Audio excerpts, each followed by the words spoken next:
नमस्कार, nation now समाचार देख रहे हैं आप। मैं हूं आपके साथ उमेश गोस्वामी। वक्त हो गया है दिन की बड़ी खबरों का और शुरुआत करेंगे बुलंदशहर से, जहां पर रेलवे स्टेशन के पास 12 वर्षीय बच्ची का शव मिलने से हड़कंप मच गया है।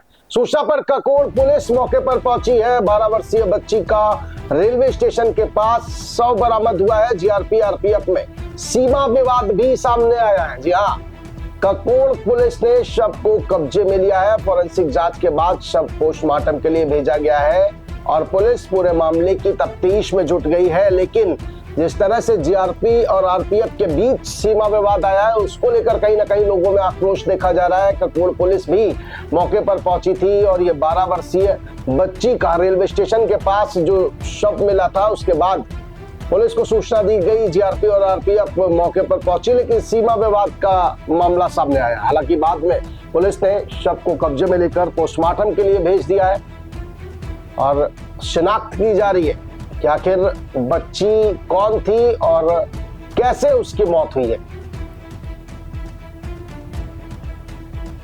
तो बुलंदशहर से बड़ी खबर आपको बता रहे हैं। ककोड़ पुलिस ने शव को मौके पर शव को कब्जे में लेकर पोस्टमार्टम के लिए भेजा है। आरोपियों की तलाश में पुलिस ने एक टीम भी गठित कर दी है। जीआरपी और आरपीएफ के बीच सीमा विवाद भी सामने आया है और ककोड़ पुलिस ने शव को कब्जे में लेकर पोस्टमार्टम के लिए भेज दिया है। फॉरेंसिक टीम ने भी जाकर पड़ताल की है। तो पूरे मामले में बड़ा जो पैटर्न है वो सामने आ रहा है कि सीमा विवाद हुआ जीआरपी और आरपीएफ के बीच। 12 वर्षीय बच्ची का शव मिलता है रेलवे स्टेशन के किनारे। जीआरपी और आरपीएफ को सूचना दी जाती है, मौके पर पहुंचते हैं और सीमा विवाद होता है। उसको लेकर लोगों में आक्रोश भी देखा जा रहा है। भानु प्रताप सिंह हमारे सहयोगी बुलंदशहर से हमारे साथ फोन लाइन पर जुड़े हुए हैं। भानु प्रताप, ये किस वजह से इस बच्ची की मौत हुई, क्या वो सामने आ पाई है और क्या शिनाख्त हो पाई है बच्ची की? बच्ची की आपको बता दें कि बच्ची की शिनाख्त तो हो गई है, लेकिन जिस तरह से वो बच्ची गायब थी, वो 31 तारीख से वो बच्ची गायब थी और अभी तक उसको कोई नहीं बता पा रहा था कि कहाँ है, क्योंकि स्टेशन का बिल्कुल ऐसा आखिरी छोर है जहाँ बहुत कम लोगों की नजर पड़ पाती है। तो बच्ची वहाँ पड़ी रही। लेकिन पुलिस का ये कहना है कि हमने तमाम टीमें गठित कर दी है, सीसीटीवी कैमरे भी खंगाले जा रहे हैं, जहां से घर से बच्ची चली है वो चीजें भी देखी जा रही हैं, तमाम टीमें लगा दी गई हैं। जैसे ही इस मामले को पड़ताल में आ जाएगा, खुलासा तुरंत किया जाएगा, ऐसा पुलिस के द्वारा बोला गया है। लेकिन भानु प्रताप, जिस तरह से तस्वीरें सामने आ रही हैं, बच्ची का शव बरामद हुआ है, परिजनों का क्या कहना है? किसी पर आरोप है या कोई शंका जाहिर की गई है? क्या बच्ची के शरीर पर कोई चोट के निशान मिले?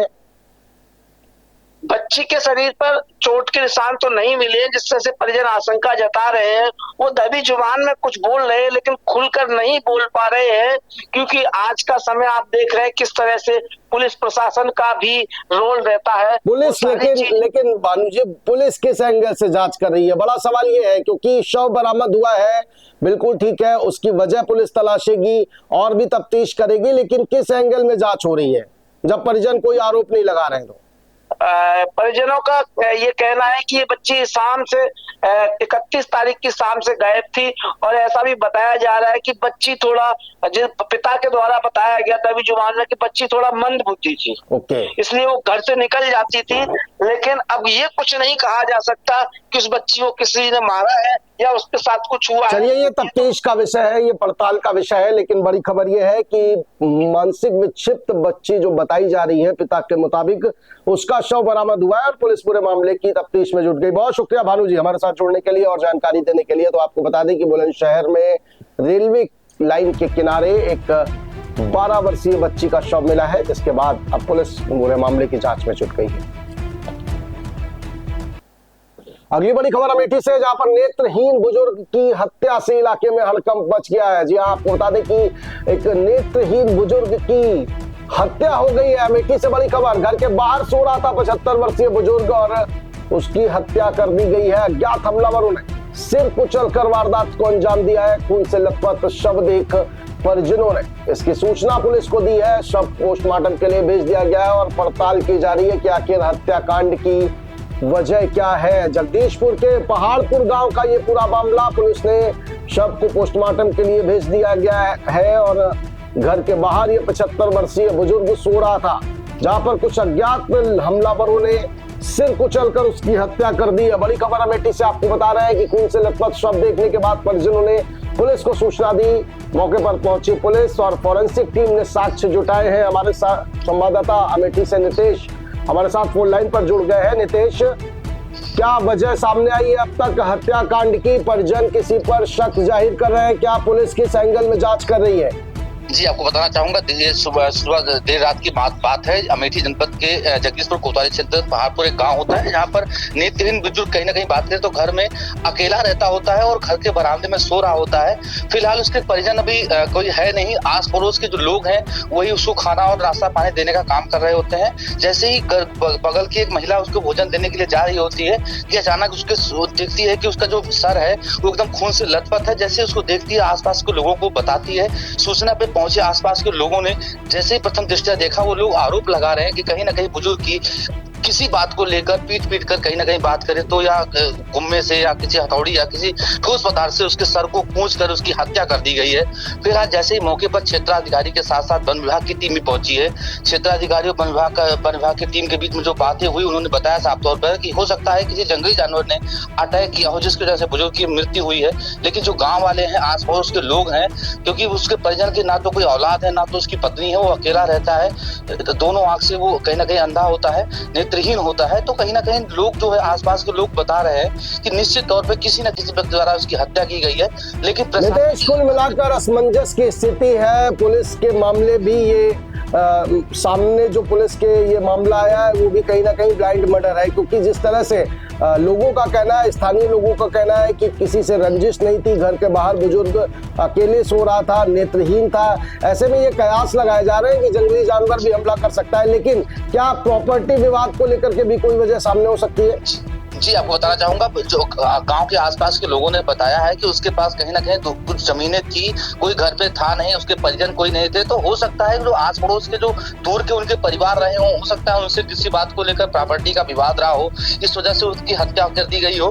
फिलहाल जो गाँव के लोग हैं उनका साफ तौर पर हत्या का ही आरोप लगा रहे हैं। बिल्कुल, पुलिस भी यही कयास लगा रही है और इस एंगल में जांच होगी। आने वाला वक्त बताएगा कि पुलिस क्या कुछ खुलासा करती है। लेकिन आपको बता दें कि अमेठी में एक बुजुर्ग की हत्या के बाद इलाके में सनसनी फैली हुई है। बहुत शुक्रिया नितेश तमाम जानकारी के लिए। पुलिस ने शव को लेकर पोस्टमार्टम के लिए भेज दिया और लगातार तफ्तीश की जा रही है। और उधर हमीरपुर में तेज रफ्तार ट्रक पुलिया से टकरा गया है। टक्कर के बाद ट्रक का अगला हिस्सा बुरी तरह क्षतिग्रस्त हो गया है। बताया जा रहा है हादसे में ट्रक सवार 4 लोग गंभीर रूप से घायल हुए हैं, जिनको जिला अस्पताल में भर्ती कराया गया है। घटना सदर कोतवाली क्षेत्र के चंदौली तीर इलाके की बताई जा रही है। ट्रक पुलिया से टकरा गया, क्षतिग्रस्त हो गया। 4 लोग सवार थे, गंभीर घायल बताए जा रहे हैं, जिनको इलाज के लिए अस्पताल भेजा गया है।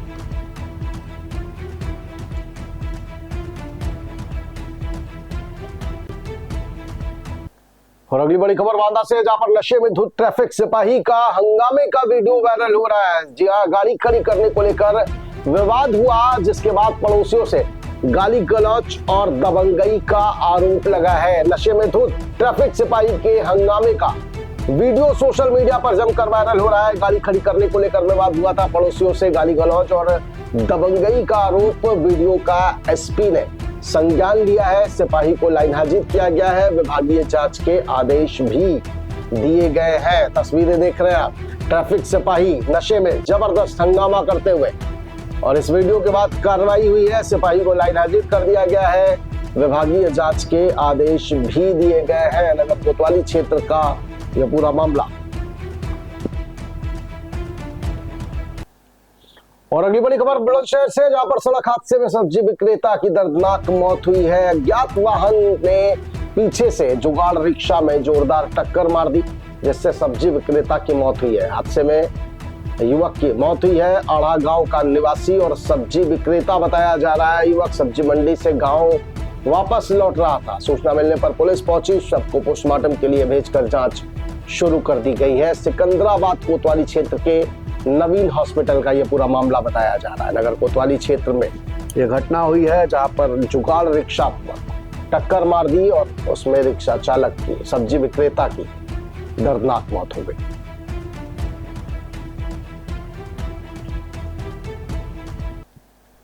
उधर एक बार फिर अमेठी में हाईकोर्ट के आदेश पर तहसील प्रशासन की बड़ी कार्रवाई हुई है। अमेठी से बड़ी खबर आ रही है। हाईकोर्ट के आदेश पर तहसील प्रशासन ने बड़ी कार्रवाई की है। सरकारी भूमि से वर्षों पुराना अवैध अतिक्रमण हटाया गया है। जेसीबी से कई गाटा संख्या पर कब्जा भी हटाया गया है।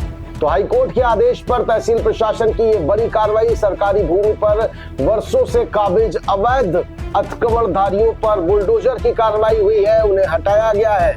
जेसीबी से कई गाटा संख्या पर इन कब्जों को ढहाया गया। कार्रवाई एसडीएम नितेश राज की मौजूदगी में हुई है। नायब तहसीलदार और भारी संख्या में पुलिस बल भी तैनात रहा है। कृषि विज्ञान केंद्र और डिजिटल लाइब्रेरी की ये भूमि बताई जा रही है, जिस पर कई वर्षों से कब्जा था, उसे खाली कराया गया है। मुसाफिर खाना तहसील के इंदरिया गांव में कई वर्षों से काबिज अवैध अतिक्रमण पर पुलिस और प्रशासन की बड़ी कार्रवाई।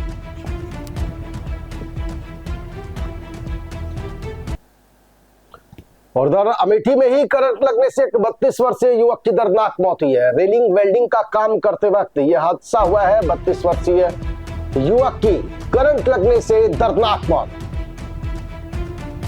अमेठी में करंट लगने से 32 वर्षीय युवक की दर्दनाक मौत। रेलिंग वेल्डिंग का काम करते वक्त हादसा हुआ था। गांव भावापुर में करंट की चपेट में युवक आया था और ग्रामीण उसे सीएचसी भादर लेकर पहुंचे थे। डॉक्टर्स ने जांच के बाद उसे मृत घोषित कर दिया। पुलिस ने शव को पोस्टमार्टम के लिए भेजकर कार्रवाई शुरू कर दी है। आपको बता दें कि रामगंज क्षेत्र के खरगापुर मजरे गाजीपुर का यह मामला। करंट की चपेट में आने से एक युवक की दर्दनाक मौत हुई है। परिजन बदहवास है। अमेठी में यह बड़ा हादसा, 32 वर्षीय युवक की दर्दनाक मौत। और अगली बड़ी खबर श्रावस्ती से, जहां पर हरिहरपुर कोड़री मार्ग निर्माण में अनियमितताओं का आरोप। ग्रामीणों ने मानकों की अनदेखी का बड़ा आरोप लगाया है। श्रावस्ती हरिहरपुर कोड़री मार्ग निर्माण में बड़ी अनियमितता सामने आई है। बड़ी हेराफेरी, भ्रष्टाचार का बड़ा खुलासा। श्रावस्ती के हरिहरपुर कोड़री मार्ग निर्माण के दौरान ग्रामीणों ने मानकों की अनदेखी का आरोप लगाया है। तस्वीरें आपकी टीवी स्क्रीन पर है। बिना बेस तैयार किए डामर बिछाने का दावा किया जा रहा है और तस्वीरें झूठ नहीं बोलती है, बिल्कुल सच है ये आरोप। क्योंकि जिस तरह से हरिहरपुर को कोड़री मार्ग, लंबे समय से इस मार्ग को बनाने की मांग चल रही थी और अब जब मंजूरी हुई तो मानकों को ताक पर रखकर, मानकों की धज्जियां उड़ाकर, अनदेखी कर इस सड़क का निर्माण किया जा रहा है। बेस तैयार नहीं किया गया है, डामर बिछा दिया जा रहा है। आप अंदाजा लगा सकते हैं कि यह सड़क कितने दिन चलेगी।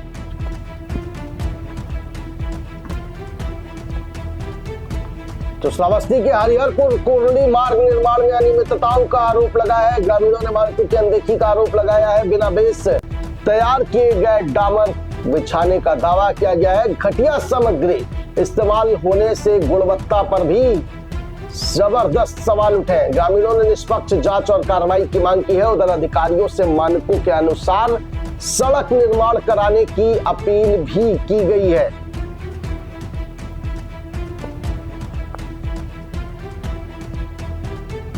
श्रावस्ती से आपको बड़ी खबर बता रहे हैं। हरिहरपुर कोड़री मार्ग निर्माण में अनियमितताओं का भारी आरोप।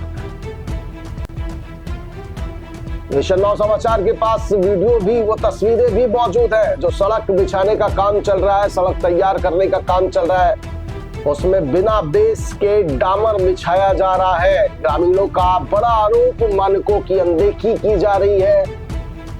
हरिहरपुर कोड़री मार्ग निर्माण के दौरान अनियमितताओं का बड़ा खेल उजागर।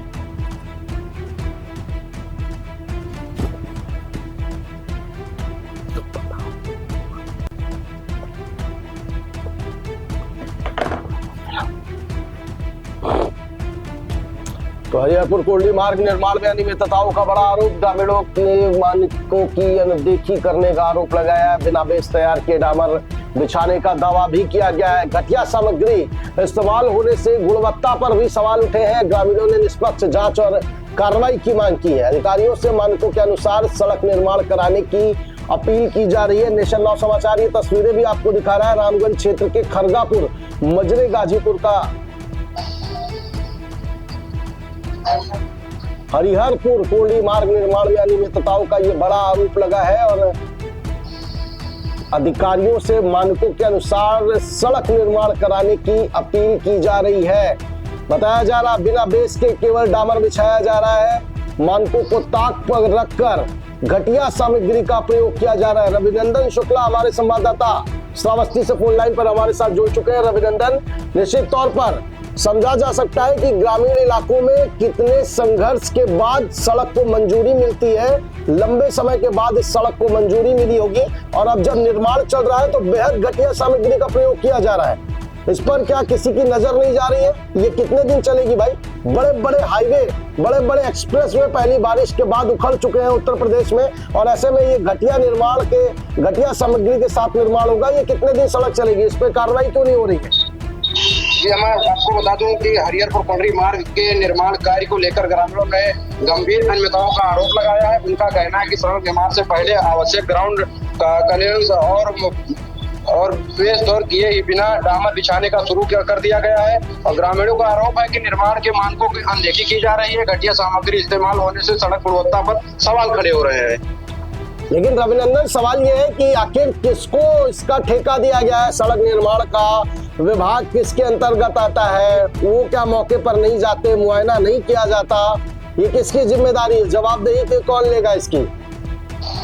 जी, मैं आपको बता दूं कि ग्रामीणों का आरोप है कि पीडब्ल्यूडी और ये कई और एक्शन द्वारा मौके पर देखा जाता है तो उसको हटाया मानकों के हिसाब से बताया जाता है कि काफी दिक्कतें आ रही है। इसमें बताया गया है कि गुणवत्ता पर सवाल है और उनका कहना है कि यदि इसी तरह कार्य जारी रहेगा तो सड़क कुछ ही समय में क्षतिग्रस्त हो सकती है। रविनंदन शुक्ला, बहुत शुक्रिया तमाम जानकारी के लिए। तो अधिकारियों से मानकों के अनुसार सड़क बनाने की अपील जरूर कर रहे हैं ग्रामीण, लेकिन तस्वीरें कुछ और बयां कर रही है। जिम्मेदारों को देखना होगा और इस पर कार्रवाई करनी होगी, क्योंकि जिस तरह से सड़क का निर्माण किया जा रहा है ये कुछ ही दिन चलेगी और उसके बाद फिर से ढाक के 3 पात वाला हाल। और कानपुर देहात के अकबरपुर में रूरा चौराहे पर देशी शराब ठेके में मानकों की जमकर अनदेखी की जा रही है। बड़ी खबर आ रही है कानपुर देहात के अकबरपुर से, जहां पर रूरा चौराहा पर देशी शराब ठेके में मानकों की जमकर अनदेखी की जा रही है।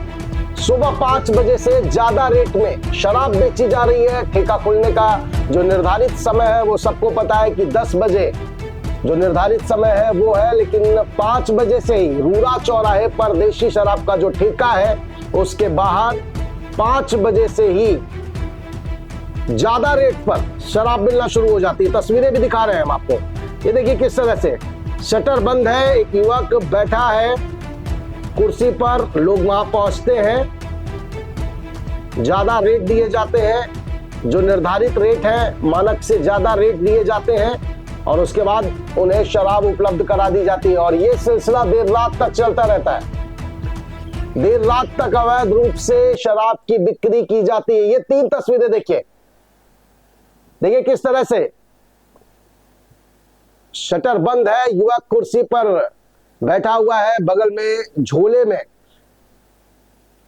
शराब रखी हुई है, लोग वहां पहुंचते हैं, निर्धारित जो तय कीमत है उससे ज्यादा रुपयों की वसूली की जाती है और अवैध रूप से शराब की बिक्री की जा रही है। सवाल यह है कि आखिरकार 50 मीटर दूर बताया जा रहा है कि 50 मीटर दूर पर पुलिस की पिकेट बैठती है, तो ऐसे में मानकों की अनदेखी कर शराब माफिया ये काला कारोबार कैसे संचालित कर रहे हैं? आबकारी विभाग की आंखों पर पट्टी क्यों बंद हुई है? सवाल यह भी है। और क्या आबकारी विभाग की मिली भगत से यह अवैध बिक्री हो रही है? सुबह 5 बजे, जी हाँ, ये बहुत बड़ी बात आपसे मैं कह रहा हूं कि सुबह 5 बजे अगर कोई चाहे तो रूरा चौराहे के देशी शराब ठेके से उसे शराब मिल सकती है, बस कुछ रुपए एक्स्ट्रा देने होंगे। जो निर्धारित रेट है उससे कुछ अतिरिक्त पैसा देना होगा, कुछ ज्यादा रुपए देने होंगे। और ये शराब माफिया के जो टट्टू शब्द बोलेंगे, वो जो बैठे हुए हैं कुर्सी पर, वो इस तरह के लोग आसानी से आबकारी विभाग को धता बताते हुए, पुलिस विभाग को धता बताते हुए आसानी से शराब उपलब्ध करा देंगे। सुबह 5 बजे से लेकर समय जो निर्धारित है 10 बजे खोली जानी चाहिए और शाम को 10 बजे, रात लगभग 10 बजे बंद हो जाती है। लेकिन जो तस्वीरें हैं नेशन नौ समाचार के पास, सुबह 5 बजे से शराब की बिक्री अवैध रूप से शुरू हो जाती है और रात में 10 बजे के बाद जब चाहिए ये जो बैठे हुए हैं शख्स शराब माफिया, ये काला कारोबार जो संचालित कर रहे हैं, ये आसानी से कुछ पैसे ज्यादा लेकर शराब उपलब्ध करा देंगे। तो अकबरपुर में बड़ा खेल लगातार जारी है। रूरा चौराहे पर यह माफिया काला कारोबार संचालित कर रहे हैं। आबकारी विभाग की आंखों पर पट्टी क्यों है, बड़ा सवाल यह है। और क्या आबकारी विभाग की मिली भगत से यह अवैध बिक्री हो रही है? फिलहाल इतना ही। आप देखते रहिए नेशन नौ समाचार।